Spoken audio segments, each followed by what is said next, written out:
Hey, and welcome to the Systems Boutique podcast. I'm Dr. Ramona H. Lawrence. Most people just simply call me Dr. Ramona. I'm your systems stylist and your business operations expert. And I'm here to help you build a high-end boutique style back-end that creates ease and scalability for you without sacrificing the luxury experience your client absolutely deserve.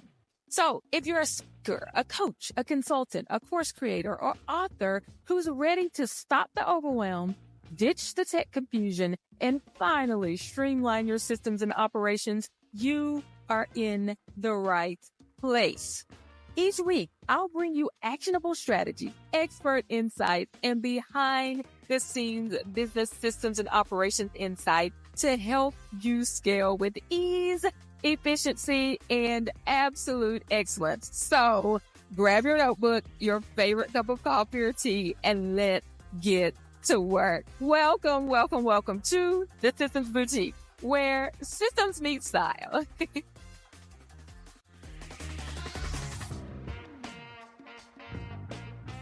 Hey, and welcome to the Systems Boutique podcast. I am so excited today. We have an absolute expert in finance. This is something that I have been so excited about bringing to you all. And I wanted to bring it early in the podcast so that we can get our money right. And so who is styling your systems today? It is Toki Simmons. And Toki, I am so excited to have you on the podcast today. So just tell us a little bit about yourself and we will get started. Sure. So yes, I am Toki Simmons. Okay. I am a Chief Financial Officer, aka Financial Management for Women Business Owners. And I have been in the finance industry. This year will be 40 years. So I've been doing this, baby, since I've been walking and talking. I can eat, sleep, and breathe this stuff. And I have had the pleasure of managing over $100 million with client revenues.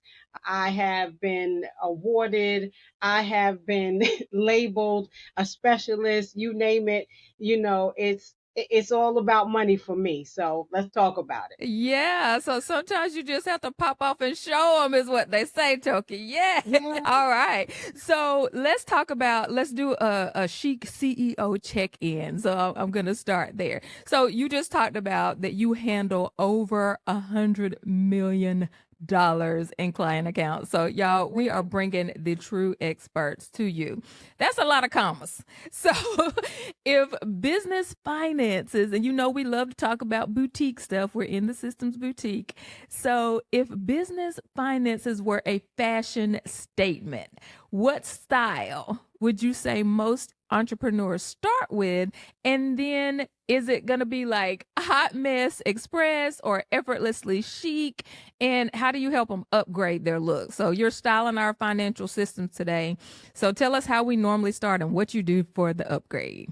Well, first of all, you said most. Well, most is a hot mess. We just gonna start right there. Most is a hot mess, right? Because we're running on vibes and passion and just pure hustle, right? But with a little financial structure to back it up, we can change all that, right? So we're making money, but our cash flow is unpredictable. Our profit margins, people are like, what does that even mean? Right? Revenue is growing, but we don't know how much that we're actually keeping of it. And also, paying ourselves. Sometimes it's an afterthought if we're paying ourselves at all. And that's really part of my passion, wanting to make certain that, we as women business owners, that we make sure that we're paying ourselves and understand our worth and our value that we're bringing to the table. Yeah. So, Toki, I saw a statistic not long ago that said that we're going to talk about, because we talk about women and minority business owners on this podcast. So this statistic was specifically about Black women, and it said that they net normally around $24,000 in their business, which is absolutely not livable. So when we talking about when we talk about paying ourselves and how we bring all of these different numbers together, we talk about cash flow, profit margins. Oh my, like how, paying ourselves, how do we get to the point where we're beyond that 24,000 and we can really just start to pay ourselves and not just make ends meet? Well, I'm gonna tell you, I'm just gonna keep it 100, right? The way that we do that is we stop winging it, right? We have to start winging it and start treating our business like a business. And how we do that is one, we first begin to learn how to manage money. So, I mean, let's talk about it since we're talking about, the black culture and minorities. We weren't grown up, we weren't, grown into money, right? We weren't spoken to about money, in our households because we didn't have any, right? Many of us didn't have any. So, even speaking about money is like it's like a taboo conversation. So what we have to do when we become these first time generation business owners and millionaires, we have to learn how to manage that money. Making more money doesn't mean that you're going to automatically know how to manage it. That is an absolute myth. It's like when Biggie said more money, more problems, that's a real thing. Okay. That is a real thing. And so, how we get from breaking these statistics is that we learn. That's the first step. We have to learn. And the reason why we don't is because of shame, right? We're shameful that we've been in business 3, 5, 7 years and we don't know. And so it's hard for us to come to someone like myself and say, I don't know. But that's a level of humility that we just have to listen. We got to swallow that pill. If you want to get past that 24,000, you want to make that first million, that's a pill you have to swallow and recognize that when you come to someone like myself who is non judgmental, that's the first power that you give yourself. That's so good. And, we talk about knowledge is power, but knowledge with action is real, real power. And that, That's real power. Yeah. yeah, yeah. So you started into this question that I'm going to ask you next. And there's a lot of, when we think about cluttered closets and cluttered finances, they have something in common. It's just a chaos, right? It's a mess. And so you started to talk about this idea of outdated and bad money habits and how business owners need to donate and replace. What do they need to replace or donate? As if we were in a closet, right? We need to get rid of some of the old stuff, some of the old things that are no longer fashionable, right? So what are some of those old habits, those old thought processes that we need to give to Goodwill? First thing we need to throw in the garbage, never mind donate. What we need to throw in the garbage is thinking that we got into business to make money. That that's false. We get into business to make a profit. So what we have to do is stop focusing on revenue only and focus more on the actual profit. Okay, Again, let's stop there because that's so good. Okay, okay. let's make sure that this sinks into the people. Okay, so we're not just about because a lot of people have this thing. I want to make $100,000 a year, right?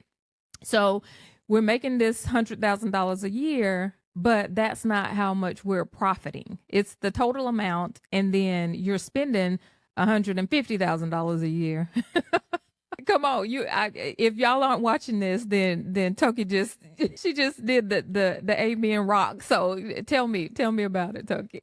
Girl, listen, you hit it right on the head. You can make money all day long, but if you don't understand how to properly and strategically spend that money, you really haven't made that money at all.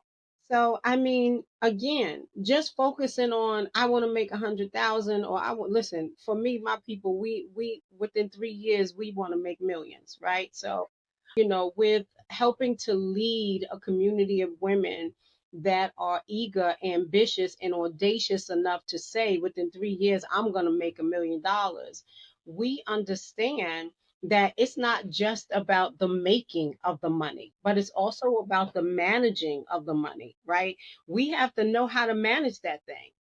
because like you said, we can make that $100,000, but if we're spending 150, then we literally are in the hole by 50 grand. How do you take someone that is making this amount of money for the first time and have them to understand that just because you have it doesn't mean that you need to spend it right away, right? Because we get a couple of $1,000s and we think we're balling. Right, we're balling out of control, and so we want to buy, whatever bag is, in season, and we need the new Gucci this and the new, whatever Prada that. I'm past all this now, right? Because I was doing that 20, 30 years ago. Yep, popping my collar again. Did that. So I'm not impressed by it. But, however, I'm also not being judgmental about those that are just in the place or in the seats of making this kind of money. And so, they want these finer things. But what they have to understand is that if you just hold on a little bit, right? Just hold on a little bit, learning how to manage that, then you'll be able to buy those bags and take those trips and purchase that Mercedes or Range Rover without a problem, right? Because remember, this is about ease. But in order to get to that place, there's some things that you have to learn beforehand, and some things, of course, some systems that we have in the back of the boutique. We got to make sure we have those things in place, because otherwise you're going to be right back where you started. You're going to be making $100,000 and still be poor. I love this because and you made reference to the back of the boutique, and this is what I tell people all the time is that often we put on social media this great front, this wonderful look. There's the Gucci, there's the Prada, the things that you were talking about. And then in the back end of the business, or after people have bought those things, there is a mess. It looks like Dollar General. And I talk about Dollar General. Probably shouldn't say their name specifically, but when you go into the store, there I have never really been in one where it wasn't pallets everywhere. Things weren't just all over the place, just in a mess. And so this is what I think about when I think about people's back end of their business. Like, don't paint this picture and then have the back end just in a hot mess like a discount store. This is why when I finally stopped fighting about social media, that I told them, I said, don't try to portray me in that light. First of all, like I said, I did that already. I did it where, we needed to, have those types of designer things and blah, blah, blah, just to, show people, our status, back in the day. I'll say that because look, I'm 55. Right. So when I was 25 to 35, that again, that was 20 years ago, 20, 30 years ago. But I told them, I said, look, don't paint me like that on social media, because that's not who I am. First of all, believe it or not, I'm not even one of these real girly girls. I don't get the nail polish. I don't, you know, I'm listen, I'm not a tomboy either, but I've come to a place of ease where I just live simple. My life is a life of simplicity. My motto is make money and live simple. But to your point, when I see people like that on social media, and again, in a non judgmental way, just based off of experience and wisdom, 90+% of the time, it's exactly what you're talking about. The back end is a disaster. Again, that hot mess. And that's the first thing I think about. I'm like, her credit cards are racked up. You know, I know this system is probably not in place. But again, that's a brain of a numeric critical thinker and an analyst, right? So it's not, again, not coming from a judgmental place. This just is all from my experience. So I'll give you an example. My husband and I went to a Mexican restaurant yesterday, right? No biggie. They bought us a plate. The combination was $11.50. And I know this is very specific, but I'm just trying to show you how my brain works. Well, when we got the plate, I had two beef tacos, some refried beans, and some Spanish rice, which was absolutely delicious. But on top of my beef tacos was about a half a pound of mozzarella cheese. 11.50 probably was the cost of the cheese, right? But that's just how my brain, my husband looks at me, he shakes my head because I'm like, honey, I need to talk to the owner because he's not making a profit off this dish, right? So that's just how my brain works. But yeah, I mean, absolutely, we're on social media, we are showing all of these things because we want people to buy into this fake lifestyle that we're living. But as you said, we're doing that, but we're not investing in the boutique in the background where this lifestyle can be a lifestyle of ease, and where we're buying these things and taking these trips, they're dropping a bucket. We could get So to that place. It's possible. yeah, yeah. So as we think about this idea of making money versus managing it, what are some tips that you could give us where we could start moving towards that effortless abundance? So what are the things that we need to start doing today that helps to move into that? Knowing your numbers. You have to know your numbers. If you don't know what you made last month, that's a problem. If you don't know what your expenses were last month, that's a problem. You don't know what your net profit was last month, that's a problem. You have to understand what your numbers are, right? And I'm not saying become a master of finance overnight. What I'm saying is take at least 30 minutes to an hour a week and have a date with your money. How about that? Just take a look at what's happening inside of your business so that you can then make better business decisions and make it all make sense. Yeah. So it's the small steps, right? So I think a lot of times, like you said, with backgrounds of people where they haven't been taught about money and they haven't been able to have the conversation, then it's like overwhelming to even think about it. But you're saying if you can just write down how much you made, what was your profit, know just those simple numbers, then you're starting somewhere and then somebody else can help you with the more in-depth information. Absolutely. It's all about the small steps, right? You ever heard of that quote, we eat the elephant one bite, one small bite at a time? Well, it's true. I think it's an African proverb, but it's true. We take these baby steps, and these baby steps will eventually equate to these larger targeted goals that we have. Absolutely true. We don't need to dive in head first and the water is above our head. How about just sticking your toe in the water, right? Just start to get wet a little bit. That's all. Yeah. So as we think about this idea of luxury versus liability, when we're in our businesses, when it comes to finances, what's the difference between investing in luxury and when I say luxury, is things that maybe elevate your business versus these liabilities, and that's things that secretly drain your bank account. Sure. So, luxury is something that is going to create a return on investment for you, right? When we think about luxury, we think about just things that are true investments, right? That pay back in time and revenue or strategic growth. So, what I want people to understand is when we talk about money or growing our revenue, it's not just in the dollar amount, right? Even when we're talking about return on investment, it's also about the things that get you there, because that's the part that we forget, right? It's not just about the money. So hear me before they cancel me about it's not just about the money.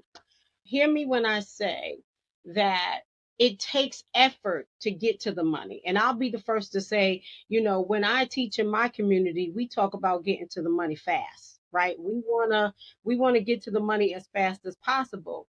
But there are things that we need to do. So we call them IPAs, income producing activities. Those things may not seem like they're important or that they're part of the investment, but they are, right? These things are necessities in order for us to get to the money. So the luxury items are the things that elevate your business. So it could be something that is just income producing as opposed to it being just the income. Does that make Mm-hmm. sense? So tell us some examples of income producing activities. Girl, it could be automated email nurturing. It could be in the back of the DMs. It could be on a podcast where somebody else's platform can hear you, right? Here I am today. It's an income producing activity. It could be networking, going out, shaking hands, providing your business contact information. Just gaining those necessary connections. It's not, just you behind the scene. It could be going live. It could be launching a product. So yeah, those are income producing activities. Do you gain money right away? No, you could, right? But typically you don't. So these are things that you need to invest in your time, your energy, your bandwidth, right? Before you can get to the money. It takes some effort. Absolutely. And so when we think about liabilities, what are some things that people are doing that bring about liabilities and just suck their accounts dry and they don't realize that these things might be problems?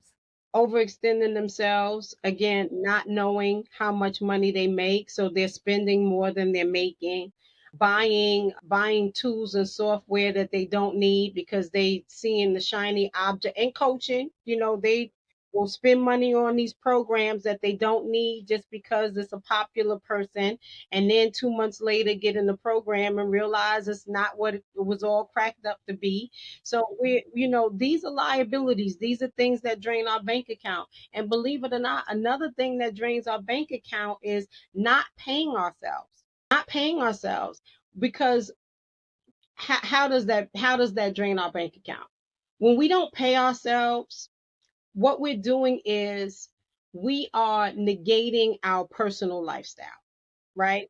And so from that, then on the personal side, we're struggling to pay our finances on that end. And so what are we doing? We're racking up credit card bills. We're borrowing from Peter to pay Paul. We're draining our savings accounts. And so, yeah, that happens. You have to put in the system to pay yourself because it affects everything in your life, not just your business. It's a ripple effect. Yeah, that's really interesting. And it's really almost counterintuitive as you think about that. If I don't pay myself, I'm doing worse than I would if I did. Yeah. Hello. Interesting. Yeah.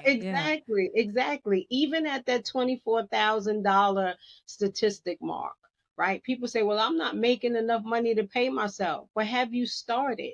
Start somewhere. Start with micro payments. You have to do something to begin to get in that habit. Once it becomes habitual, and then you begin to learn that, listen, I'm worth being paid. I'm worthy of this. My time is valuable. And you're like, look, if I have to bump up my pay, then what do I need to do to bump up my pay? Right. And that's the thing that I love about business ownership, because when you take that first step of faith forward, right, and you say, well, I'm gonna pay myself, let's just start small, $500 a week regardless, right? Then you have to figure out how you're gonna do that. And that's what I love about business ownership. Yeah, and that's the freedom that it offers. You know, we think about the work that it takes and people talk about the hustle and all of that, but then there's this other side of things where you can create what you want out of life when you're own a business. So, yeah, I absolutely love that. And so, as we're busting myths and learning facts and all of that, I want to think about a couple of things. So, we talk about this idea of credit. So, let's talk about this statement. You tell me if it's a myth or a fact.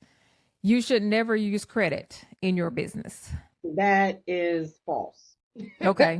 So, tell us a little bit about that. So first of all, OPM, other people's money. Why would you not want to use other people's money? How about that? That's the first question. So it's false because not all credit is bad credit, right? We have to think about the leverage that credit gives us. Credit provides us with the opportunity to do things that we may not have been able to do otherwise, right? So let's just say, even if your business is profitable, but you wanted to buy in another building, you don't have the money to buy another building. So you're going to leverage credit in order to do that. Credit being a loan, right?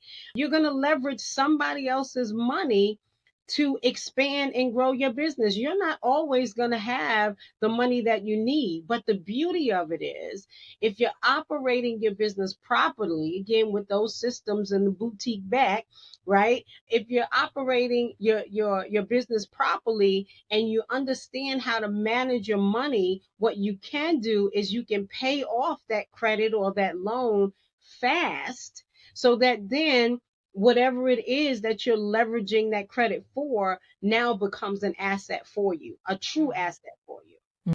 Yeah, so it's having the plan to pay it back, right? That's the big deal. That's Yeah. it. Have that plan. But don't think of credit as a bad thing, because credit is leverage. Credit equals leverage. Yeah, love that. So you're into finances. You're this amazing CFO, and so let's talk about this one. Only big businesses need CFOs. False. Tell us why. Okay. I'll go back to generationally, culturally, we were not taught about money. Okay. So every person, whether they are hiring a CFO, a finance manager, an advisor, an accountant, every business owner needs someone to help them manage their money.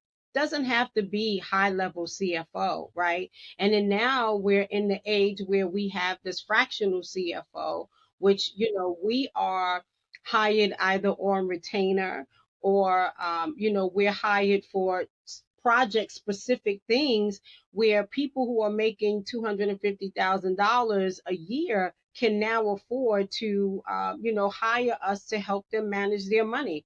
It's not just about big business, revenue levels, regardless, they need financial leadership. Need someone to help you. Absolutely. And I think as you said before, starting small, making sure that we're getting educated and that we are I always talk about that I challenge broken systems that keep people from reaching their highest potential. And I think learning finances is our way of challenging systems, right? So if we stay uneducated, if we stay in this place where we're not making money, we're not able to contribute to our communities and to the overall financial structure of our families, the country itself, then we are staying in the broken system. And so it's our way of disrupting the system by making sure that we understand our finances and we get out of a place where we're struggling, making ends meet, trying to have these businesses that are hobbies instead of businesses, which goes back to your initial point of you got to stop winging it and playing around with it, right? So we're moving into 2025. We laughed a little before we started this and we said 2025 is 2020, right? So let's end with that and start to talk about, what you've seen as far as what's happening with the world and finances and business as we're moving into 2025. And then tell us whatever you want to, some trends, some things that are going to set us up for success in 2025. And we will end with that. Sure. And I think you hit it on the nose when you said learning. Listen, and I hate to say this. You remember that old saying when they said, if you want to hide something from black people, put it in a Put it in a book. book. Yeah, you got learn, read, learn, because what's happening right now is the rug is being pulled from under us, right? And I mean, in our face. Like, they're not even trying to hide it. They don't want us to make money. They want us to stay uneducated. They don't want us to have sustainable or successful businesses. They don't want women to make money. They want us to go back to, being barefoot and pregnant inside somebody's household that we paid for. Hello. But we're at a place now where we're too educated for this to happen. Okay. And so for those of us that need to catch up, okay, it's your time. If it has never been a time, it's the time is now. So we got to learn, and we got to start small. Again, being a little bit humble, going to someone, and it's usually best when you go to someone who doesn't know you, right? Because then you don't have that uncomfortable feeling about someone who thought they knew you, and now you got to tell them your story. But it's always an intimate conversation regardless. Finances is a very intimate thing. But finally fessing up and saying, I don't know what I don't know, right? When you start there, whether it's 2025, 28, doesn't matter. We need you to start there. We need you to be honest about where you are so that we can help you begin to move the needle forward and become profitable and teach you the things that you don't know. As a business owner, I don't care how much money you make. I've been there. Like I said, over 100 million in revenue doesn't mean a thing. Most of these people had no clue how they even got there. Okay. Now that's a sad state of affairs. But when they finally got to the place where they realized, look, I'm not going to be able to maintain this makeup that I keep putting on, and they said, I need help, then that's when things started to change. And that's where we are now. So if I can leave people with anything today is start to learn, start to understand your numbers. I don't care who you're going to hire, who you have already in place that you've hired. You yourself personally need to understand your money, because as things continue in this administration, yeah, we're a lot of us are going to be put in a humble place. And if we don't have the reserves, if we don't have the knowledge, if we don't have the financial structure or the business foundation or even business acumen to get us over this, we're going to be in trouble. We're going to be in real trouble.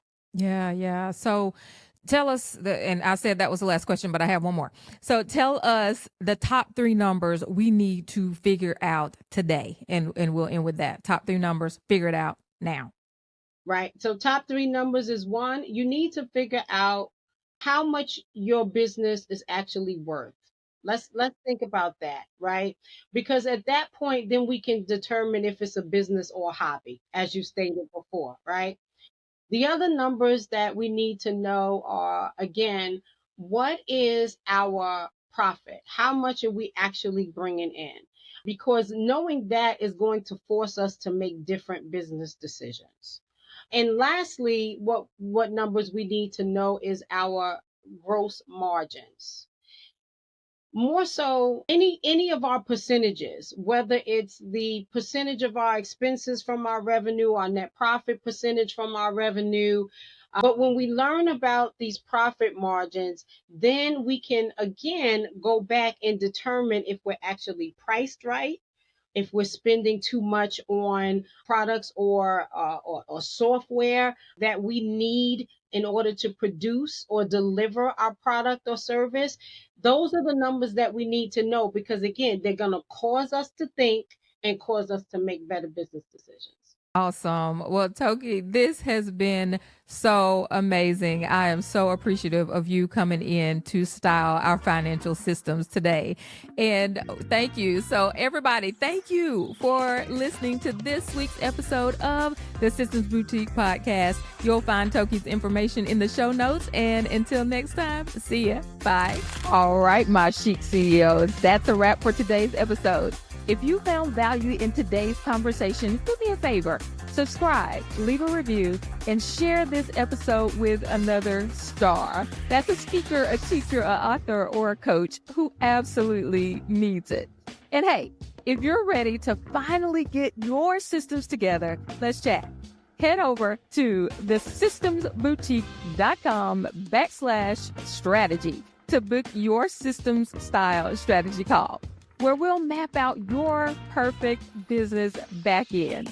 So until next time, keep it chic, keep it systemized, and keep shining like the absolute star you are.